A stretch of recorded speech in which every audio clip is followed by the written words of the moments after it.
حديث النور والصدق هو الداعي إلى الحق يجمعه البخاري ويهديه إلى الخلق. هنا يا أمة الإسلام تجمعنا لخير كلام سبائك للبخاري مخلدة على الأيام. العالمين والعاقبة للمتقين والصلاة والسلام على سيد الأنبياء والمرسلين سيدنا وحبيبنا وحبيب رب العالمين محمد وعلى آله وأصحابه ومن هدى بهديه إلى يوم الدين. علم حدیث بالدراية کی تعریف کی گئی کہ علم الحدیث بالدراية کہا جاتا ہے علم يبحث فيه عن المعنى المفهوم من ألفاظ الحديث وعن المعنى المراد منها مبنيا على قواعد العربية وضوابط الشريعة ومطابقا لأحوال النبي صلى الله عليه وسلم. اب علم الحدیث بالدراية کا موضوع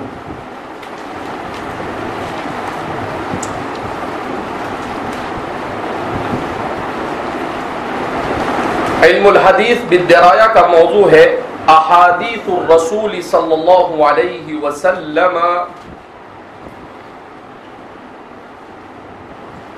احادیث الرسول صلی اللہ علیہ وسلم من حيث دلالتها على المعنى المفهوم.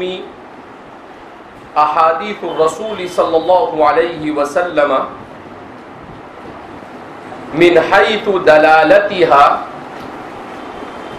على المعنى المفهوم أو المراد. احادیث الرسول صلی اللہ علیہ وسلم من حيث دلالتها على المعنى المفهوم أو المراد.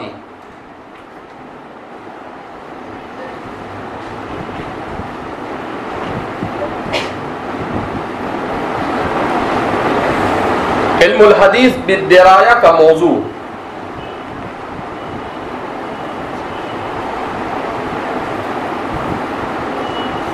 فرامین رسول صلی اللہ علیہ وسلم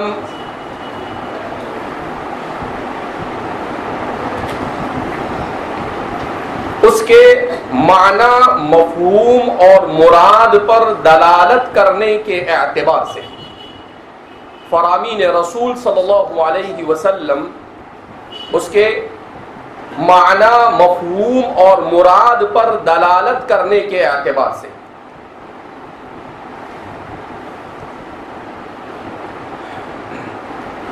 تو بیان کر رہے ہیں کہ علم حدیث بالدراية کا موضوع یہ ہے کہ احادیث رسول صلی اللہ علیہ وسلم سے جو معنی اور جو مراد مفہوم نکلتا ہے وہ شرعی اعتبار سے کس قسم کی دلیل بن سکتا ہے.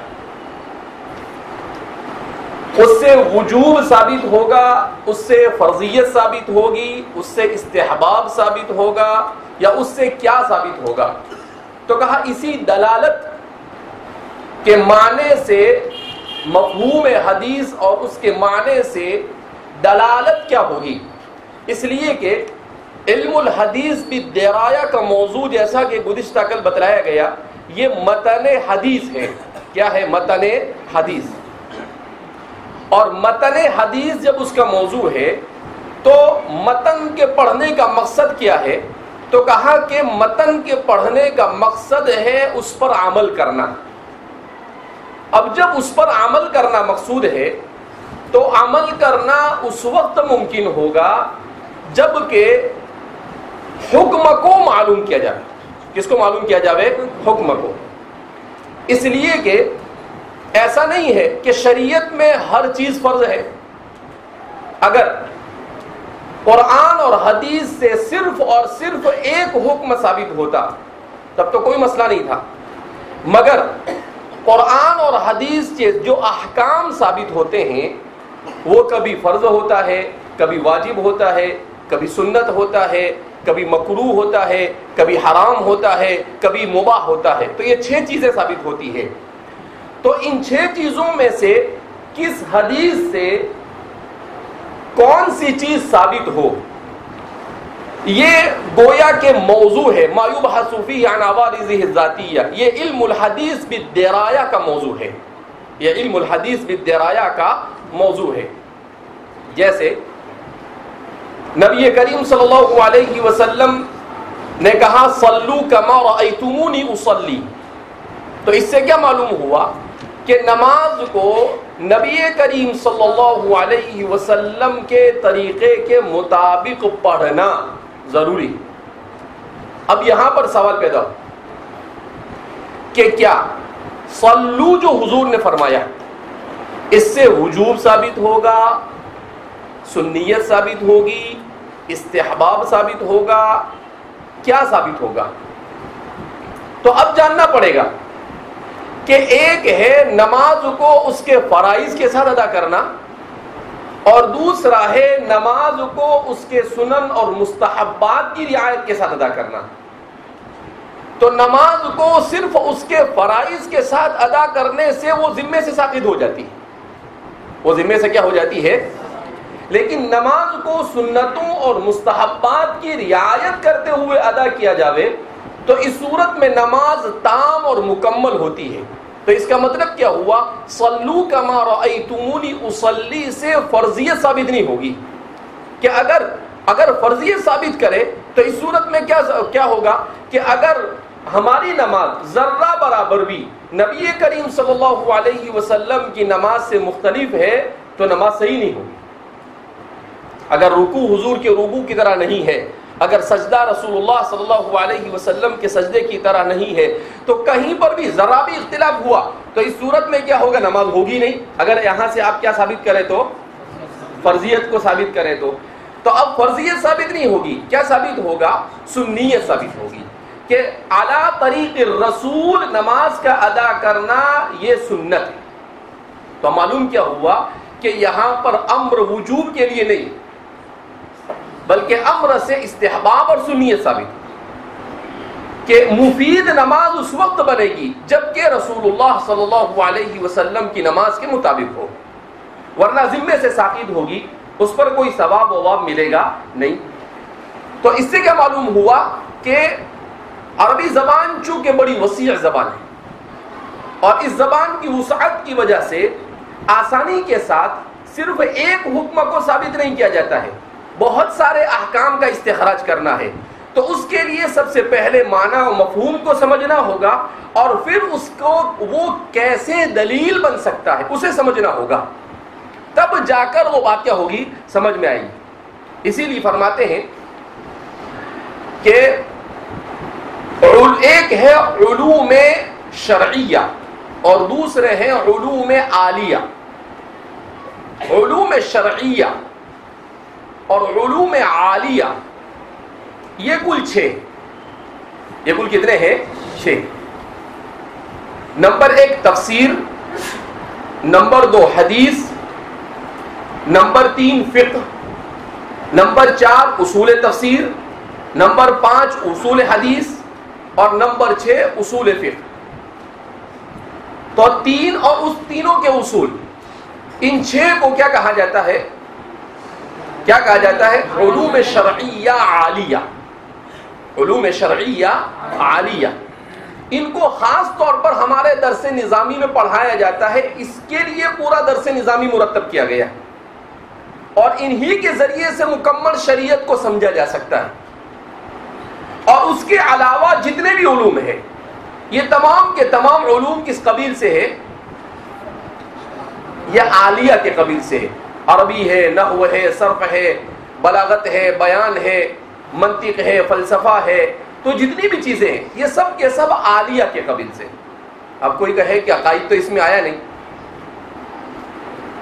اصول فقہ ہمیں عقیدہ بھی آ جاتا ہے. اصول فقہ میں کیا آ جاتا ہے؟ عقیدہ.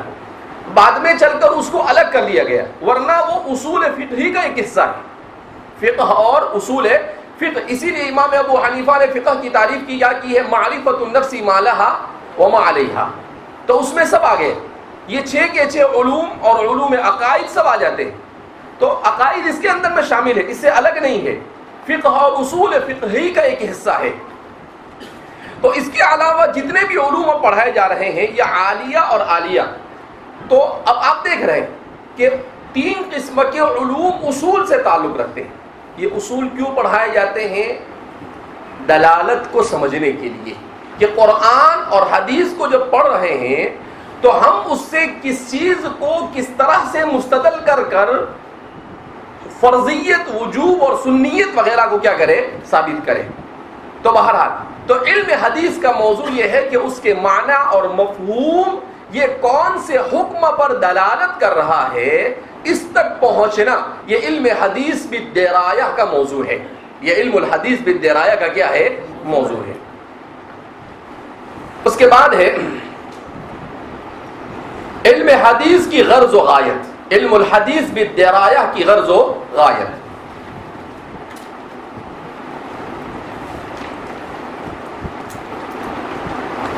وغایته التحلی بالآداب النبویة. وغایته التحلی بالآداب النبویة والتخلی عما یکرہہ. التحلی پہلے ہا ہے، بڑی ہا. التحلی بالآداب النبویہ اور اس کے بعد ہے خا. والتخلی عما یکرہہ او ینہا عنہ.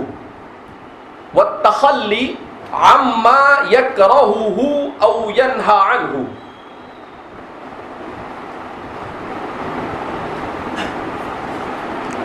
نبی کریم صلی اللہ علیہ وسلم کے بتائے ہوئے آداب سے اپنے آپ کو آراستہ کرنا.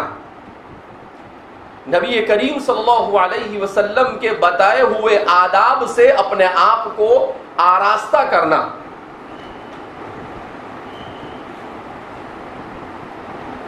اور جس چیز سے آپ نے منع کیا ہو یا جسے آپ نے پسند نہ کیا ہو اس سے اپنے آپ کو بچانا.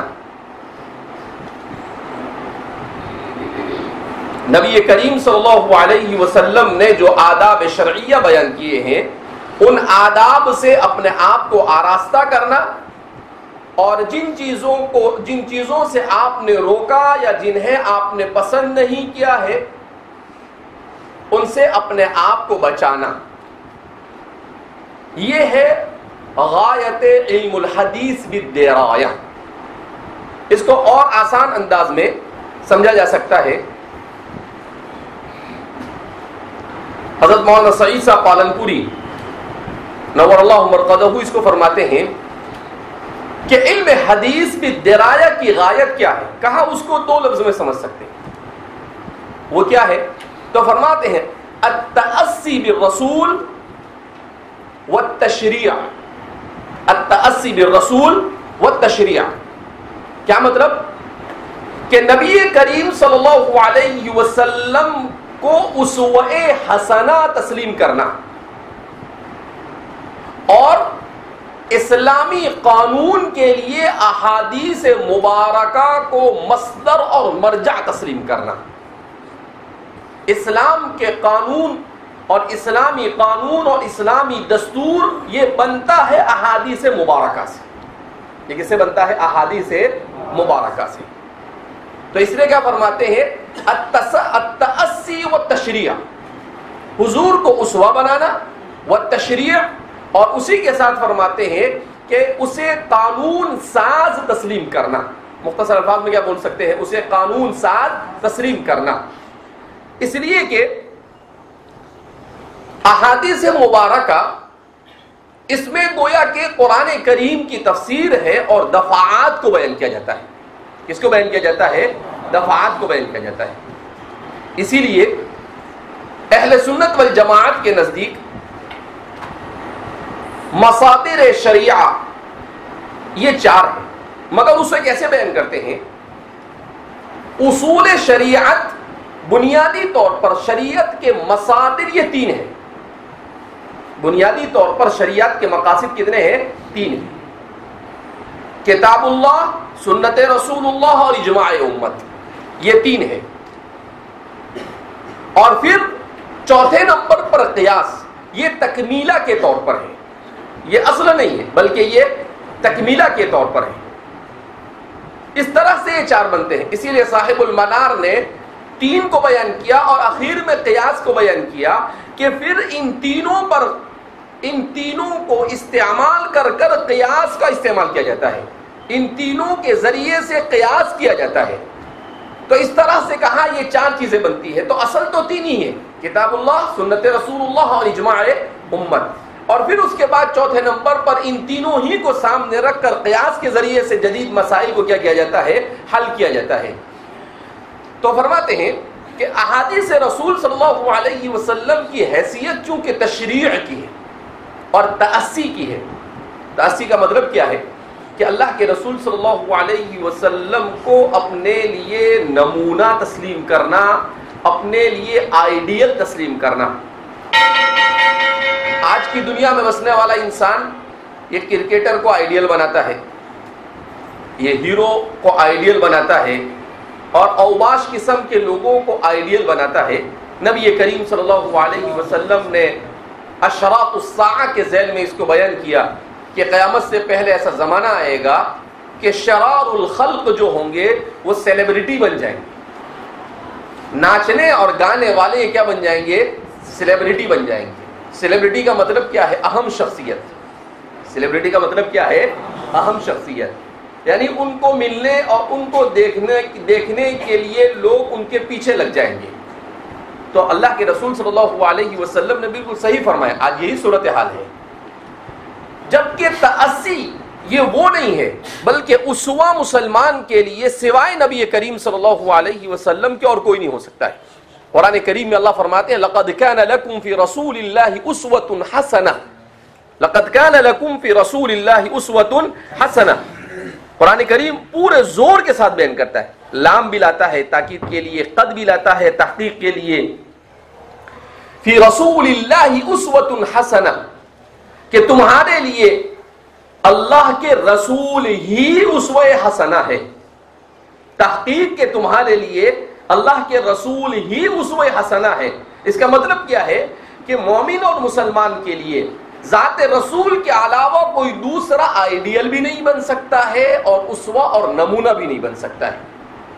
تو احادیث رسول کو اسی لیے پڑھا جائے. اسی لیے احادیث مبارکہ میں ایک صحابی کا واقعہ بیان کیا جاتا ہے. ایک صحابی تھے، سیاہ رنگ کے تھے، لیکن آپ صلی اللہ علیہ وسلم سے بڑی محبت تھی ان کو. وہ مدینہ کے قریب ایک دیہات میں رہتے تھے. حضرت اظہر ان کا نام بیان کیا جاتا ہے، حضرت ظاہر. تو فرماتے ہیں کہ وہ جب دیہات سے آتے تھے تو آپ صلی اللہ علیہ وسلم کے لیے سبزی وغیرہ لے کر آتے تھے، اور پھر جب وہ جاتے تھے تو آپ صلی اللہ علیہ وسلم شہر کی کوئی چیز ان کو دے دیتے تھے. تو اس طرح سے وہ بکثرت آمد و رفت کیا کرتے تھے. ایک مرتبہ وہ جب وہاں سے آتے تھے تو حضور کے لیے تحفے اور ہدیے کے لیے کچھ لے کر آتے تھے، اور ساتھ ساتھ میں شہر میں آتے تھے تو اپنی تجارت کی غرض سے بھی کچھ چیز بیچنے کے لیے کیا کرتے تھے، وہ لے کر آتے تھے. اب وہ لے کر آئے تو وہ بازار میں بیچ رہے تھے. آپ صلی اللہ علیہ وسلم پہنچ گئے بازار میں، ان کو دیکھ لیا. انہوں نے آپ کو دیکھا تو آپ آہستہ سے گئے اور پیچھے جا کر ان کے آنکھوں پر ہاتھ رکھ دیا آپ نے اور کہا، ان سے پوچھا آہستہ سے، کون ہو سکتا ہے؟ وہ پہچان گئے. کہا کہ کون ہو سکتا ہے؟ اللہ کے رسول صلی اللہ علیہ وسلم. پہچان لیا انہوں نے فوراً. تو آپ صلی اللہ علیہ وسلم نے پھر پکڑا ان کو اور ان سے مزاح کرنے لگے اور کہا، من یشتری ھذا الغلام، اس کو کون خریدے گا، ہم اس کو بیچیں گے. تو صحابی کہنے لگے، اے اللہ کے رسول صلی اللہ علیہ وسلم، میں کالا کلوٹا انسان ہوں، مجھے کون خریدے گا، میری کیا حیثیت؟ تو اللہ کے رسول صلی اللہ علیہ وسلم نے کہا کہ تمہاری حیثیت اللہ کے نزدیک کیا ہے اسے میں جانتا ہوں. کہا اللہ کے یہاں پر رنگ نہیں دیکھا جاتا ہے، اللہ کے یہاں پر انسان کا کردار دیکھا جاتا ہے، اس کے اخلاق اور اس کے اعمال کو دیکھا جاتا ہے. اور وہ تمہارے بڑے بلند ہیں. بہرحال پھر اس کے بعد آپ صلی اللہ علیہ وسلم کی نظر ان کے پاؤں پر پڑی تو دیکھا کہ ان کا پائجامہ نیچے لٹک رہا. ان کی لنگی پہنی ہوئی تھی انہوں نے, تو ان کی جو لنگی تھی وہ نیچے لٹک رہی. تو آپ صلی اللہ علیہ وسلم نے کہا بھائی اوپر کر لو اس کو, اس لیے کہ اس طرح سے نیچے لٹکے گی تو نیچے لٹکنے سے ایک تو خراب ہو جائے گی, اور دوسری لنگی جلدی آپ کو خریدنی پڑے گی. اس طرح سے آپ صلی اللہ علیہ وسلم نے ان سے کہا. تو وہ انہوں نے بھی اس کو, آپ صلی اللہ علیہ وسلم نے بھی مذاق کے انداز میں کہا, انہوں نے بھی مذاق میں لیا. تو انہوں نے کہا کہ اللہ کے رسول صلی اللہ علیہ وسلم لنگی بدلنے میں تو کوئی مسئلہ نہیں, اس میں کیا پھٹ گئے تو دوسری لے لیں گے. تو آپ صلی اللہ علیہ وسلم نے کہا کیا میں تمہارے لیے اسوہ نہیں ہوں؟ الست اسوۃ لک, کیا میں تمہارے لیے اسوہ نہیں ہوں؟ تو اب وہ حضور بھی سیریس ہو گئے اور وہ بھی سیریس ہو گئے, اب مذاق سے نکل گئے. تو جیسے ہی آپ صلی اللہ علیہ وسلم نے کہا میں تمہارے لیے اسوہ نہیں ہوں, تو انہوں نے فوراً نبی کریم صلی اللہ علیہ وسلم کے طرف دیکھا تو دیکھا کہ اللہ کے رسول صلی اللہ علیہ وسلم کا تہبند جو ہے وہ نصف ساق تک. انہوں نے فوراً کیا کر لیا, اس کو بھی اٹھا لیا اور کہا کہ آپ نہیں اسوہ ہوں گے میرے لیے تو اور کون اسوہ ہو سکتا ہے. تو اسی سے استدلال کرتے ہوئے کہا کہ غرض ہے التأسی بالرسول, کہ خود نبی کریم صلی اللہ علیہ وسلم نے حضرات صحابہ سے کہا کہ میں تمہارے لیے اسوہ ہوں. قرآن نے بھی کہا لقد کان لکم فی رسول اللہ اسوۃ حسنہ. تو اس لیے فرماتے ہیں کہ احادیث مبارکہ کو پڑھنے کا مقصد یہ ہے کہ آدمی جس حدیث کو پڑھے اس حدیث پر عمل کرے. صرف الفاظ کا یاد کر لینا اور صرف معلومات کو دماغ کے اندر میں بھر لینا یہ کوئی کمال نہیں ہے. معلومات تو مستشرقین کو بھی ہوتی ہے. احادیث رسول صلی اللہ علیہ وسلم پر المعجم المفہرس, سب سے پہلے المعجم المفہرس لکھنے والے کون ہیں معلوم؟ مستشرقین ہیں. المعجم المفہرس میں کیا ہوتا ہے؟ المعجم المفہرس میں یہ ہوتا ہے کہ آپ کو کوئی حدیث پوری یاد نہیں, آپ کو یاد ہے کہ اس حدیث میں ان ہے, انما الاعمال, آپ کو یاد صرف ان ہے. تو وہ کیا کرتے ہیں, ان سے جتنی حدیثیں شروع ہوتی ہیں ان ساری حدیثوں کو ایک جگہ جمع کر دیتے ہیں اور پھر اس کے سامنے لکھ دیتے ہیں کہ یہ حدیث کون سی کتاب کے کون سے باب میں ہے اور کس راوی سے منقول ہے. کوئی آسان کام ہے؟ ابھی مشکل کام ہے نا. یہ کام کس نے کیا معلوم؟ سب سے پہلے مسلمانوں نے نہیں کیا. کس نے کیا؟ مستشرقین نے کیا. احادیث رسول صلی اللہ المعجم المفہرس آپ دیکھ سکتے ہیں. آپ کی یہ جو ہدایت آپ کی جو مسلم وغیرہ ہوتی ہے نا, اس سائز میں تقریباً 12-14 جلدوں میں ہے. انگلش میں نہیں ہے, عربی میں ہے. اور کام کرنے والے کون ہے؟ نخبۃ من المستشرقین, مستشرقین کی جماعت جنہوں نے یہ کام کیا. تو اللہ کسی کا محتاج نہیں ہے. ان اللہ یؤید هذا الدین بالرجل الفاسق, اللہ اپنے دین کی تائید اور اس کی حفاظت پر آ جاتا ہے تو ایسوں سے بھی حفاظت کر لیتا ہے. بعد میں فؤاد عبد الباقی وغیرہ نے بعد میں کام کیا اور اب تو بہت ساری معاجم تیار ہو گئی مسلمانوں کی بنائی ہوئی. لیکن کہنے کا مطلب یہ ہے کہ اب آپ اندازہ لگا سکتے ہیں کہ انہوں نے جب اس کو تیار کیا تو اس کے لیے پورے ذخیرے حدیث کو کھنگالا انہوں نے. ایسے ہی تو جمع نہیں کر سکتے ہیں نا کہ بھائی انا سے شروع ہونے والی حدیثوں کو جمع کرنے کے لیے پوری جتنی بھی حدیث کی کتاب ہے ان ساری کتابوں کو دیکھا اور جو انا سے جمع ہو رہی تھی اس کو کیا کر دیا, لکھ دیا اور کہا کہ بھائی بخاری میں فلاں باب میں اور فلاں کتاب کے اندر میں یہ حدیث ہے. تب آدمی کے لیے اس کا ڈھونڈنا کیا ہو جاتا ہے, آسان. تو اس لیے کہا کہ اب ان کے پاس الفاظ اور معلومات تو ہے مگر اللہ کے رسول کو انہوں نے تأسی نہیں بنایا, حضور کو اسوہ نہیں بنایا. لہذا اس بنا پر اتنا بڑا کام بھی ان کے لیے باعث نجات ہو سکتا نہیں, اس لیے کہ انہوں نے اسلام کو قبول نہیں کیا. اور جب اسلام کو قبول نہیں کیا تو چاہے معجم المفہرس لکھے, چاہے معجم المفہرس للحدیث لکھے, چاہے للقرآن لکھے, کچھ بھی لکھے, لیکن جب تک کہ کلمہ شہادت کا اقرار باللسان اور تصدیق بالقلب نہ ہو وہاں تک کہ ہم انہیں مومن کہہ سکتے نہیں. تو اس لیے فرماتے ہیں تأسی. اور دوسرا تشریع کہ قانون سازی جو ہوگی وہ احادیث رسول صلی اللہ علیہ وسلم سے ہو. آج دنیا کے اندر میں جو قوانین ہیں ان قوانین کو عربی زبان میں جو قرآن اور حدیث سے چھوڑ کر انہوں نے اپنے طور پر بنائے ان قوانین کو کہا جاتا ہے القوانین الوضعیہ. کیا کہتے ہیں اس کو؟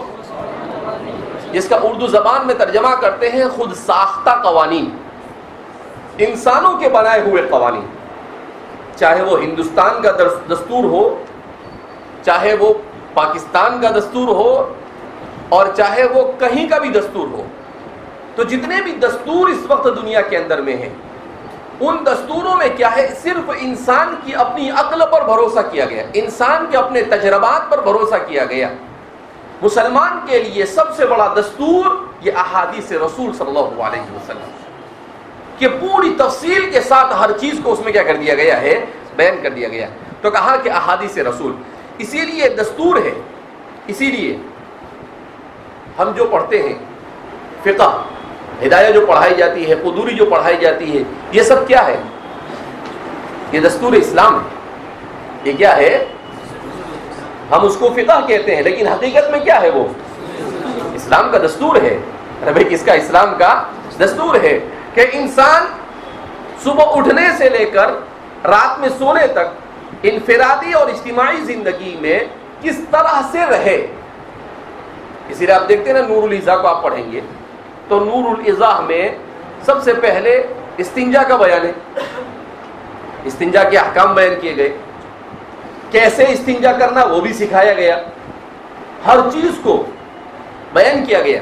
تو فقہ جو ہے, اسی لیے خلافت عثمانیہ جو اسلامی خلافت میں اسلامی تاریخ کے 1400 سال میں, ویسے تو بہت ساری خلافتیں ہوئی مگر سب سے زیادہ جو بڑی بڑی خلافتیں ہوئی اور اہم خلافتیں ہوئی وہ ہے خلافت راشدہ, خلافت بنو امیہ, خلافت عباسیہ اور خلافت عثمانیہ. یہ 4 خلافتیں ہیں جنہوں نے دنیا کے بیشتر حصوں میں کیا کی ہے؟ حکمرانی کی ہے. تو یہ جو خلافت عثمانیہ ہے, اس خلافت عثمانیہ نے اپنے آخری دور میں, خلافت عثمانیہ 1923 میں اسے دنیا سے ختم کر دیا گیا. پہلی عالمی جنگ جو ہوئی وہ اسی لیے کی گئی تھی تاکہ خلافت عثمانیہ کو توڑ دیا جائے. تو اس خلافت عثمانیہ نے 18ویں صدی ہجری میں ایک بڑا اچھا کام کیا تھا. انہوں نے فقہا کی ایک جماعت کو مکلف کر کر مجلۃ الاحکام العدلیہ تیار کروایا. کیا تیار کروایا تھا؟ مجلۃ الاحکام العدلیہ. کیا مطلب؟ کہ اگر کہیں پر اسلامی دستور نافذ کرنا ہے تو انہوں نے جس طریقے سے دنیا کے دساتیر ہوتے ہیں, مغرب اور یورپ کے دساتیر ہوتے ہیں, بالکل اسی انداز میں قراردادوں کے اور تجاویز کے انداز میں پورے کی پوری شریعت کو مرتب کیا ہے, جس کو کہتے ہیں مجلۃ الاحکام العدلیہ. اس کو اسی لیے کہتے ہیں کہ مسائل جدیدہ کا, نوازل الفقہیہ المعاصرہ کا آغاز مجلۃ الاحکام العدلیہ سے ہوا. تو چونکہ شریعت اب ان کو کیوں ضرورت پیش آئی؟ اس لیے کہ دنیا کے کچھ خطوں میں مغربی اقوام کا تسلط ہوا, اور جب ان کا تسلط ہوا تو انہوں نے اپنا قانون نافذ کیا. تو اب ان کے مقابلے میں ضرورت پڑی کہ مسلمانوں کا قانون برحق بھی آنا چاہیے, تو انہوں نے اس قانون کو کیا کیا؟ تیار کروایا. تو ہمارے فقہا اور محدثین کی جو جماعتیں ہیں, ان 2 جماعتوں نے دستور اسلام کو مرتب کرنے کا کام کیا, دستور اسلام کو مرتب کرنے کا کام کیا. تو اسی لیے فرماتے ہیں کہ فقہ اور حدیث کے باب میں 2 مکتبہ فکر ہیں. جو 4 ہے وہ حقیقت میں 2 ہی. کتنے ہیں؟ 2. ایک ہے مکتبہ فکر حجازی اور دوسرا ہے مکتبہ فکر عراقی. مکتبہ فکر حجازی اور مکتبہ فکر عراقی. مکتبہ فکر حجازی جو ہے اس کو کیا کہا جاتا ہے؟ اس کو کہا جاتا ہے محدثون الفقہاء. المحدثون الفقہاء. اور جو مکتبہ عراقی ہے اس کو کہا جاتا ہے الفقہاء المحدثون. اسے کیا کہا جاتا ہے؟ الفقہاء المحدثون. حضرت مولانا سعید صاحب پالنپوری نے بڑے اچھے انداز میں اس کو سمجھایا. حضرت نے لکھا ہے کہ کیا مطلب اس کا؟ تو فرماتے ہیں کہ احادیث رسول صلی اللہ علیہ وسلم ہی کی بنیاد پر دونوں مکتبہ فکر قائم ہوئے. ایک مکتبہ فکر حجاز میں قائم ہوا جس کی بنیاد امام مالک نے ڈالی، اور دوسرا مکتبہ فکر عراق میں واقع قائم ہوا جس کی بنیاد امام ابو حنیفہ نے ڈالی. دونوں معاصرین میں سے ہیں. امام صاحب اور امام مالک ان دونوں کی عمروں میں 13 سال کا فرق ہے. امام صاحب کی ولادت ہوتی ہے سن ہجری 80 میں، اور امام مالک کی ولادت ہوتی ہے سن ہجری 93 میں. امام صاحب کی وفات ہوتی ہے سن ہجری 150 میں، اور امام مالک ان کا انتقال ہوتا ہے سن ہجری 183 میں. تو اس طریقے سے یہ دونوں معاصر ہیں. اسی لیے ان دونوں کے بارے میں کہا جاتا ہے کہ یہ دونوں ایک دوسرے کے شیخ بھی ہیں اور ایک دوسرے کے شاگرد بھی ہیں. جب امام صاحب حج کے لیے آئے مدینہ منورہ اور زیارت کے لیے مدینہ پہنچے تو آپ نے مدینہ میں امام مالک سے پڑھا بھی اور امام مالک نے بھی آپ سے پڑھا. تو اس لیے دونوں ایک دوسرے کے شیخ بھی ہیں اور ایک دوسرے کے شاگرد بھی ہیں. تو یہ دونوں حضرات، ایک ہے مکتبہ فکر حجازی کے مدون اور بانی، اور دوسرے ہے مکتبہ فکر عراقی کے مدون اور بانی. دونوں میں فرق کیا ہے؟ مکتبہ فکر حجازی جو ہے اس پر حدیث کا رنگ غالب ہے، یعنی احادیث مبارکہ کے ظاہر پر ان کا عمل زیادہ ہوتا ہے، اور یہ بہت زیادہ گہرائی میں پہنچنے کی کوشش کرتے نہیں ہے. اس وجہ سے ان کو کہا جاتا ہے المحدثون الفقہاء. المحدثون الفقہاء کہ یہ پہلے محدث ہیں اور بعد میں فقیہ. اسی لیے کہتے ہیں کہ امام مالک نے اس کی بنیاد ڈالی، پھر امام مالک کے شاگردوں میں امام شافعی، اور امام شافعی کے شاگردوں میں امام احمد ابن حنبل. تو فرماتے ہیں کہ المحدثون الفقہاء مکتبہ فکر حجازی جو ہے وہ 3 حصوں میں تقسیم ہوا. پہلے امام مالک، پھر امام شافعی، اور پھر اس کے بعد امام احمد ابن حنبل. اور مکتبہ فکر عراقی جو ہے وہ امام ابو حنیفہ نے اس کی بنیاد ڈالی. امام صاحب کے علاوہ امام اوزاعی، امام سفیان ثوری، ابن ابی لیلہ اور ابن سیرین، یہ لوگ بھی مکتبہ فقہ عراقی سے تعلق رکھتے ہیں. البتہ ان کی فقہ چل نہیں سکی، اور امام صاحب کی جو تلامذہ تھے ان تلامذہ نے امام صاحب سے اصول میں اختلاف نہیں کیا، فروع میں اختلاف کیا، لہذا ان کی رائے بھی امام صاحب کی رائے کے ساتھ ملا دی جاتی ہے. تو یہ ہے الفقہاء المحدثون. کیا مطلب؟ کہ ان کے یہاں پر فقاہت کا رنگ غالب ہے کہ یہ حدیث پر عمل کرتے ہیں مگر حدیث کی گہرائی تک پہنچنے کی کیا کرتے ہیں؟ کوشش کرتے ہیں. تو دیکھ رہے ہیں دونوں کو حدیث سے چارہ نہیں، نہ مکتبہ فکر حجازی کو اور نہ مکتبہ فکر عراقی کو. دونوں کو حدیث کی ضرورت. اسی لیے حدیث کو التشریع کہا جاتا ہے. کیا کہا جاتا ہے؟ التشریع. کہ پورا قانون شریعت بنتا ہے احادیث مبارکہ سے. پوری شریعت وجود میں آتی ہے احادیث مبارکہ سے. تو جو لوگ یہ کہتے ہیں یکفینا کتاب اللہ، کہ ہمیں حدیث کی ضرورت نہیں، صرف کتاب اللہ کافی ہے، وہ صحیح معنی میں اسلام کے قانون سازی کا انکار کرتے ہیں. اسی لیے ان کو منکرین حدیث کہا جاتا ہے. کیا کہا جاتا ہے ان کو؟ اور جو لوگ قرآن کو نہیں مانتے اور صرف حدیث کو مانتے ہیں، جو اپنے آپ کو اہل حدیث کہتے ہیں، اور جو اپنے آپ کو کیا کہتے ہیں؟ اہل الحدیث کہتے ہیں، تو انہیں غیر مقلدین کہا جاتا ہے، یا فقہ ظاہری کے ماننے والے کہا جاتا ہے. اہل سنت والجماعت میں سے دونوں میں سے کوئی نہیں. منکرین حدیث تو بعض مرتبہ ان کے رویے سے ایسا پتہ چلتا ہے، ان کے بعض لوگ تو ایسے ہیں کہ ان کو تو مسلمان کہنا بھی محل نظر ہے، وہ مسلمان بھی نہیں ہوتے، نہ نماز نہ روزہ، بس اپنی مرضی سے کیا کرتے ہیں، وہ در حقیقت اپنے آپ کو اہل القرآن کہتے ہیں، ہم انہیں منکرین سنت کہتے ہیں. لیکن اگر اچھائی سے گہرائی کے ساتھ ان کی زندگی کا، ان کے افکار، ان کے نظریات کا مطالعہ کیا جاوے تو یہ در حقیقت منکرین اسلام ہی ہے. یہ کیا ہے منکرین ہے؟ یہ کیا ہے؟ اپنی خواہشات کے مطابق شریعت کو ڈھالنے کی کوشش کرتے ہیں. یہ جتنے بھی متجددین ہیں، جدت پسند طبقہ ہے، یہ سب کے سب اسی سے تعلق رکھتا ہے. یہ منکرین حدیث ہوتے ہیں، یا تو ثقیل ہوتے ہیں یا خفیف ہوتے ہیں. یعنی کوئی ایک دم سے انکار کر دیتا ہے، اور کوئی ایسا ہوتا ہے جو ایک دم سے انکار نہیں کرتا ہے مگر اچھے سے مانتا بھی نہیں. اسی لیے مودودی صاحب کو کہتے ہیں خفیف منکر حدیث. ہمارے علماء کیا کہتے ہیں ان کو؟ یہ ہے تو منکر حدیث، مگر کیسے ہے؟ خفیف، یعنی ہلکے، ایک دم ڈائریکٹ انکار نہیں کرتے. لیکن ان کی تفسیر کو اٹھا کر دیکھو تو تورات اور انجیل سے استدلال کریں گے مگر حدیث سے استدلال نہیں کریں گے. تورات اور انجیل محرف ہے، وہ ان کے لیے مستدل بن سکتی ہے، مگر احادیث رسول ان کے لیے مستدل بن سکتی نہیں ہے. یہ کیسے ہو سکتا؟ یہ تشریع ہے، اس کے بغیر تو کام چل ہی نہیں سکتا ہے. لہذا کسی بنا پر میں نے تھوڑی دیر رک کر اس کو زیادہ سمجھانے کی کوشش کی. کیوں؟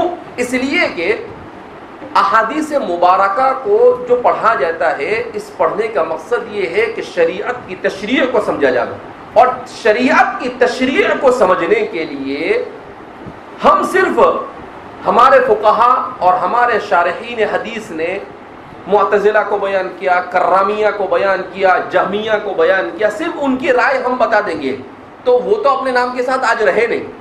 آج کے جو فرقہ باطلہ ہے، وہ فرقہ باطلہ ان احادیث مبارکہ کے بارے میں کیا کہتے ہیں، اس کا جاننا یہ ہمارے لیے اور زیادہ ضروری ہے. اور زیادہ کیا ہے؟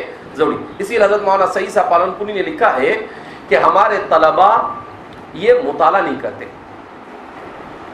تو موجودہ حالات کا صحیح ڈھنگ سے جواب نہیں دے پاتے، شریعت کو اچھی طرح سے پڑھتے نہیں، احادیث کو یاد نہیں کرتے. تو اس وجہ سے جب یہ باہر جاتے ہیں تو جب لوگوں کو جواب نہیں دے پاتے ہیں تو پھر اس کے بعد وہ کہتے ہیں کہ مدارس میں اتنے سال پڑھنے کے بعد بھی تو ان کو کچھ سمجھتا نہیں. تو کہا کہ ضرورت اس بات کی ہے کہ احادیث رسول صلی اللہ علیہ وسلم کو بحیثیت تشریع اس انداز میں پڑھا اور پڑھایا جائے کہ وہ ایک زندہ شریعت ابھر کر ہمارے سامنے آئے، کہ یہ 1400 سال اور 1300 سال اور 1200 سال پہلے کی شریعت نہیں ہے، بلکہ یہ وہ شریعت ہے جو آج کی زندگی میں انسان کے لیے انتہائی ضروری ہے. اس کے بغیر نہ انسان کو بدنی سکون مل سکتا ہے، اور نہ انسان کو روحانی سکون مل سکتا ہے، اور نہ اسے اطمینان قلبی حاصل ہو سکتا ہے احادیث رسول صلی اللہ علیہ وسلم کے بغیر. بہرحال تو فرماتے ہیں اس کی غایت یہ ہے کہ احادیث رسول صلی اللہ علیہ وسلم، یہ احادیث رسول صلی اللہ علیہ وسلم کو پڑھنے کا مقصد یہ ہوتا ہے تاکہ اس سے تأسی حاصل کیا جائے، اور حضور کے ہر چیز کو پڑھنے کے بعد اسے اپنی زندگی میں جگہ دی جاوے. اور تشریع اگر اجتماعی زندگی، انفرادی زندگی کے لیے تأسی اور اجتماعی زندگی کے لیے تشریع، یا یوں کہہ سکتے ہیں کہ تشریع یہ عام ہے اور تأسی یہ خاص ہے. تأسی یہ کیا ہے؟ خاص ہے. کہ آدمی صبح اٹھے تو صبح اٹھنے سے لے کر شام کو سونے تک رسول اللہ صلی اللہ علیہ وسلم کیسے اٹھے، اٹھنے کے بعد کیا دعا پڑھی، اور دعا پڑھنے کے بعد آپ نے اپنے دن کا آغاز کیسے کیا، کس طرح سے نماز پڑھی، کس طرح سے آپ صلی اللہ علیہ وسلم نے صبح کی فضیلت بیان کی کہ بھئی صبح میں سونا نہیں چاہیے. جیسا کہ ایسا سننے میں آ رہا ہے کہ ہمارے طلباء فجر کی نماز کے بعد چائے پی کر آ کر سو جاتے ہیں، وقت زیادہ ہے تو. ارے بھئی صبح حضور نے فرمایا اللہم بارک لی امتی فی بکورہم، اے اللہ میری امت کی صبح کے وقت میں برکت عطا فرما. تو علماء نے لکھا ہے کہ فجر کی نماز کے بعد سونا یہ مکروہ ہے. یہ کیا ہے؟ کراہت سے خالی نہیں. اگر دنیا کے لوگ ایسا کرتے ہیں تو وہ جانے ان کا کام جانے، ان کے لیے جو اسوہ ہے وہ ایسا ہی کرتے ہیں، لیکن ہمارے لیے جو اسوہ ہے انہوں نے ایسا نہیں کیا۔